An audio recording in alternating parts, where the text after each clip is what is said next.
शुरू अल्लाह के नाम से जो नाहिद मेहरबान रहम करने वाला। अस्सलाम वालेकुम नादरीन, आप देख रहे हैं मेरा यूट्यूब चैनल और मेरा नाम है मोहम्मद हारून। जिस तरह सबको मालूम है, आपको भी ये मालूम है और मैं काफ़ी दिनों से जो है इस हवाले से वीलॉग कर रहा हूँ। अब तकरीबन आज छठा दिन है। आज तारीख हो चुकी है 24 फरवरी। 19 फरवरी का ये वकूआ है जब लाहौर के अंदर एक नौजवान को रात में शादी के दौरान फायरिंग करके कत्ल कर दिया गया। ये नौजवान कौन था? ये नौजवान अमीर बलाज टीपू था, जो टीपू ट्रका वाला का बेटा था। अच्छा, इस केस के अंदर जो है वो अपडेट्स होती गई, रोज़ बरोज़ अपडेट होती गई और कुछ कल के दिन जो है कुछ थोड़ी सी चीज़ें जो है वो रुक गई। उसकी सबसे बड़ी वजह ये थी कि पुलिस ने जो है बहुत सारे काम करने थे, लेकिन कुछ ड्यूटीज़ जो है इस तरह की लग गई कि पुलिस का जो है काम काफ़ी हद तक सुसरवी का शिकार हो गया। लेकिन जो इस केस से जुड़े तफ्तीशी अफसरान थे वो अभी भी इस केस के पीछे लगे हुए हैं। लेकिन एक छुट्टी आ जाने के बायस और कुछ मामलात के बायस जो बहुत सारे जो सरकारी काम है वो अभी पेंडिंग हो चुके हैं। इस केस में जो अपडेट हुई थी उसमें सबसे बड़ी अपडेट ये थी कि तीफी बट के बारे में मालूम हो गया कि तीफी बट बैरून मुल्क यानी दुबई फरार हो चुका है इस्लामाबाद के रास्ते। और उस हवाले से जो है वीडियोस भी सामने आई और उसकी एक तस्वीर जो इमिग्रेशन डिपार्टमेंट ने खींची थी एयरपोर्ट पे वो भी सामने आ गई। इसके बाद तीफी बट के बहनोई और गोगी बट के जो बहनोई हैं नदीम भाई, उनको गिरफ्तार किया गया 2 रोज़ कबल। ये पुलिस की एक बहुत बड़ी जो है वो कामयाबी थी और ये पुलिस को जो है गुमान था कि शायद नदीम भाई को गिरफ्तार करने के बाद जो है इनके हाथ गोगी बट से मुतल्लिक कोई ना कोई क्लू लग जाएगा। इस वक्त जो है जो नदीम भाई हैं वो पुलिस की हिरासत में हैं, तफ्तीश उनसे की जा रही है और इस हवाले से मुख्तलिफ जो बयानात उनसे लिए गए हैं उसकी रोशनी में पुलिस ने अपनी तहकीकात का मज़ीद दायरा कार जो है वो वसी कर दिया हुआ है। अब मामलात यहाँ पर हैं कि जो आला कत्ल था वो पहले तो जाए वकुआ से गायब हो गया, लेकिन बाद में मालूम हुआ कि वो मिल गया। ये किससे मिला, ये एक अहम सवाल था कि वहाँ पर मौजूद शकील बट है जो एक पुलिस इंस्पेक्टर भी है और वो वहाँ पर जाए वकुआ के पर मौजूद था, गोगी बट के साथ, इसके अमीर बलाज के बिल्कुल साथ था। तो उसने ये जो है पिस्टल वहाँ से उस वक्त उठा लिया था और बाद में उसने पुलिस को जो पिस्तौल दे भी दिया। अब ये बहुत एक अहम जो है वो सबूत था और उन शवाहिद में से एक है जो इस केस को आगे लेकर चलने वाले हैं, क्योंकि इस पिस्तौल से फायरिंग हुई, ब्रस्ट लगा और जिससे अमीर बलाज टीपू की मौत वाक़या हुई थी। अब इसमें मजीद जो भी अपडेट हुई वो ये थी कि अभी तक पुलिस जो है वो गोगी बट से मुतल्लिक कोई भी अहम शवाहिद जो है वो इकट्ठे नहीं कर सकी। इसके साथ साथ जो हमला आवर था उसकी शनाख्त हो गई थी, उसकी बीवी सामने आई, 2 बीवियाँ उसकी सामने आई थी और फिर उन्होंने ये डेड बॉडी भी वसूल की और उसके बाद मियाँ वाली में इसकी तदफीन कर दी गई। 2 चीज़ें जो हैं वो सामने आई। जो हमला आवर का पिस्तौल था वो पहले गायब हुआ, उसके बाद वो मिल गया और अब इस वक्त तो पुलिस की तहवील में है, यानी कि आला कत्ल जो है वो बरामद हो चुका है। अब तफ्तीश का दायराकार किस तरीके से आगे बढ़ता है, तफ्तीश कैसे होती है? तफ्तीश का तरीक़ाकार ये होता है कि सबसे पहले तो जाए वकुआ का दौरा किया जाता है, वहाँ पर पंचनामा जो है वो बनाया जाता है, उसका हदूद अरबा बनाया जाता है, शर्की, गरबी, मगरबी और शुमाली जो है उसके पूरा एक स्केच बनता है, नक्शा बनता है जब भी कत्ल की कोई ऐसी वारदात होती है।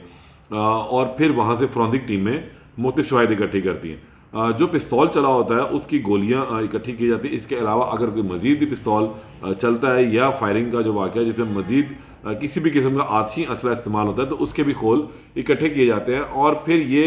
देखा जाता है कि किस गोली के लगने से जो है वो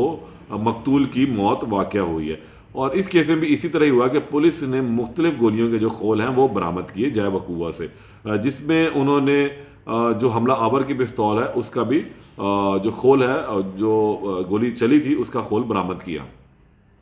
लेकिन सवाल ये पैदा होता है कि पुलिस ने अभी तक इस पिस्तौल को फोरेंसिक के लिए क्यों नहीं भिजवाया। ये मैं आपको एक अहम खबर दे रहा हूं कि अभी तक जो है हमला आवर का जो पिस्तौल है जिससे अमीर बलाज की मौत वाक़या हुई थी वो अभी तक पुलिस की तहवील में है और उसको फोरेंसिक के लिए फोरेंसिक एजेंसी को नहीं भिजवाया गया। जो खोल बरामद किए ना ही वो इस वक्त फोरेंसिक एजेंसी के पास भिजवाए गए। जिस वक्त ये खोल और जो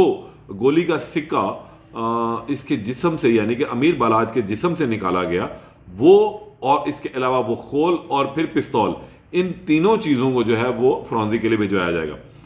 सवाल जिससे मैंने खड़ा किया है कि अभी तक क्यों नहीं भिजवाया गया, तो उसकी सबसे बड़ी वजह यह है कि अभी तक एक और ये अहम ब्रेकिंग है कि अभी तक अमीर बलाज की पोस्टमार्टम रिपोर्ट जो है वो पुलिस को मौसूल नहीं हुई है। यानी कि जो जिस वक्त अमीर बलाच की मौत वाक़या हुई तो उसके बाद ये बॉडी पोस्टमार्टम के लिए गई और पुलिस ने उसका पोस्टमार्टम किया और जिस्म में जो लगने वाली गोलियां थी उसके सिक्के भी अंदर से निकाले। अब इन सिक्कों के हवाले से जो है एक रिपोर्ट मुरतब होनी होती है कि ये सिक्के ने किस जगह के ऊपर जो है हिट किया जिससे अमीर बलाच की मौत वाक़या हुई, कितनी गोलियां जो है जिस्म के अंदर लगी, कितनी गोलियां जिस्म से आर पार हो गई और उसके साथ साथ इन कितने खोल जो हैं वो जिस्म से बरामद हुए। फ्रंट एंड बैक यानी कि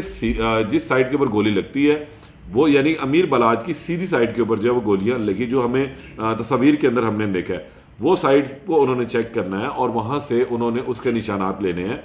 कि गोली का इन साइड जो डायामीटर है वो कितना है और आउटसाइड डायमीटर कितना है। अगर गोली आर पार हुई है तो जाहिर सी बात है कि उसका डायमीटर जो है वो बड़ा होगा, यानी कि सुराख बड़े साइज का होगा। लेकिन अगर गोली जिस्म के अंदर ही रही है, पेवस्त हो गई है, तो उसने ऐसी कौन सी नर्व को डैमेज किया जिससे अमीर बलाच की मौत वाक़या हुई। इब्तदाई जो रिपोर्ट हमारे पास मौसूल हुई थी उसके मुताबिक जो अमीर बलाच की मौत जो है वो खून ज़्यादा बहने की वजह से हुई थी। गोलियां उसको राइट साइड के ऊपर लगी थी, 4 से 5 गोलियां जो बताया जा रहा है कि अमीर बलाच को लगी, जो हम तस्वीर के अंदर भी बाकायदा देख सकते हैं। अब ये तमाम जो रिपोर्ट है पोस्टमार्टम की एक जामिया रिपोर्ट जो है वो अभी पुलिस को मौसूल होनी है और उसके बाद पुलिस अपनी FIR में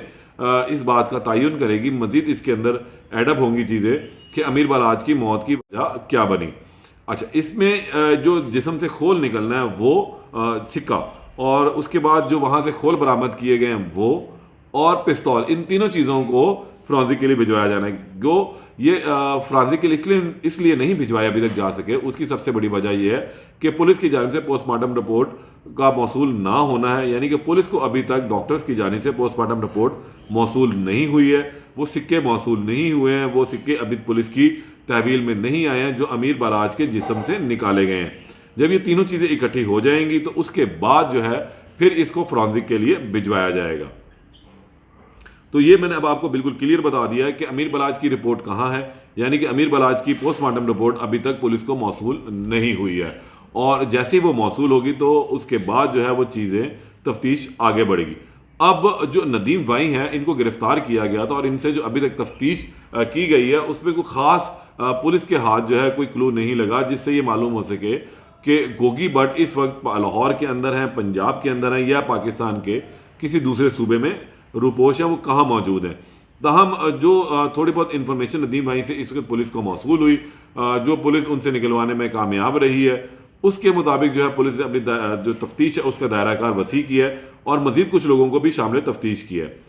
जिस तरह पंजाब असेंबली का सेशन चल रहा है तो बहुत सारे जो मामलात हैं, पुलिस की जो नफरी है वो इस वक्त लॉ एंड ऑर्डर की सूरत हाल के ऊपर मरकूज़ की गई हुई है उसको, तो ये भी एक वजह रही है कि पुलिस की तफ्तीश का जो अमल है वो थोड़ा स्लो हो चुका है। लेकिन जैसे ही ये मामला भी ख़त्म होंगे और पुलिस की जो तफ्तीश की दरख्वास्त अभी तक दी गई है वो अभी तक मंजूर नहीं हुई है,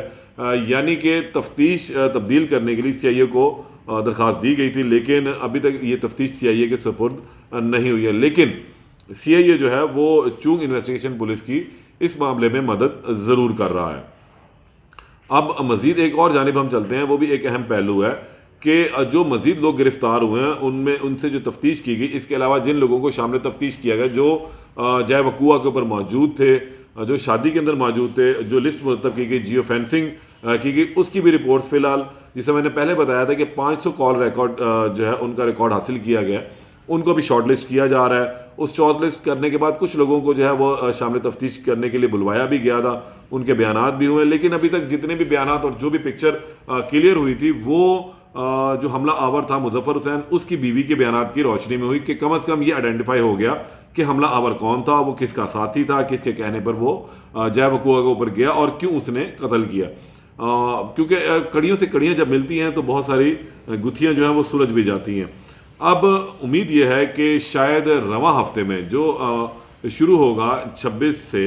यानी कि 26 फरवरी को पीर का रोज़ होगा, तो पुलिस को उम्मीद है कि पीर या मंगल के दिन जो है वो पोस्टमार्टम रिपोर्ट मौसूल हो जाएगी। उसके बाद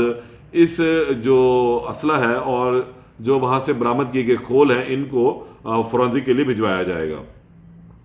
फोरेंसिक में जाने के बाद क्या होगा, फोरेंसिक में जब जाएंगे तो जो सिक्का है जो बलाच के जिस्म से निकाला गया है और जो खोल वहाँ से बरामद किए गए हैं और जो पिस्तौल वहाँ से बरामद हुआ, इस तमाम चीज़ों को मैच किया जाएगा और फिर इस बात का तयन हो सकेगा कि आया यही वो पिस्तौल है जिससे जब गोली चली और जो अमीर बलाच को लगी ये मैच कर गई हैं और इसी से इसकी मौत वाक़ हुई, या कोई और भी जो शख्स मौजूद थे वहाँ पे, जिससे बताया जा रहा है कि वहाँ पे 3 से 4 मजीद लोग भी मौजूद थे, क्या उनमें से चलाई गई किसी गोली से जो अमीर बलाच की मौत वाक़ हुई या उसके जिस्म में किसी और साथ के भी जो पिस्तौल है उसकी गोली लगी हुई है। तो अभी ये चीज़ें जो डिफाइन होनी बाकी हैं, इस पे मजीद जो भी अपडेट होगी तो उस हवाले से लाजमी आपको आगाह करूँगा। तब तक के लिए इजाज़त दें। अल्लाह ने के बाद।